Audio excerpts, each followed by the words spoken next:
సంవత్సరాల నుంచి ఇక్కడే ఉంటున్నాము. కాకపోతే వచ్చినాడు మా ఆయన కోసం ఒక అతను వచ్చినాడు. లేదనే సమయం లేదని చెప్పినాను. ఫోన్ నెంబర్ ఇస్తే అందుకైతే ఫోన్ చేసుకుని మాట్లాడుకున్నాను. అన్న సమయంలో తలుపేసి పీక పిసికి ఒక 5 నిమిషాలు కురపతి చేయమని చెప్పి అన్నారు. నీకు ఎంత కావాలన్నా డబ్బులు ఇస్తాను, నీకేం కావాలన్నా ఇస్తానని చెప్పి అన్నారు నాతోటి. అది మా ఆయన ఫోన్ చేయబడి ఛార్జింగ్లో నుంచి ఫోన్ తీసుకున్న వాళ్ళకి బెడ్ మీద వేసేసినారు. ఫోను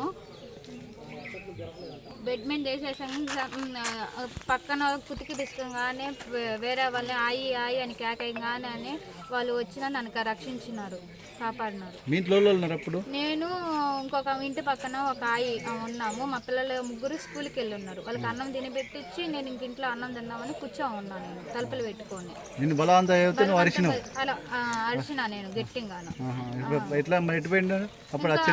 ఉరికినారు. తెలిసిన వ్యక్తి మా ఆయన ఫోన్ చేసి రమ్మని చెప్పినా నేను. అంటే వచ్చిన వ్యక్తి తెలిసిన వ్యక్తి నాకైతే తెలియదు.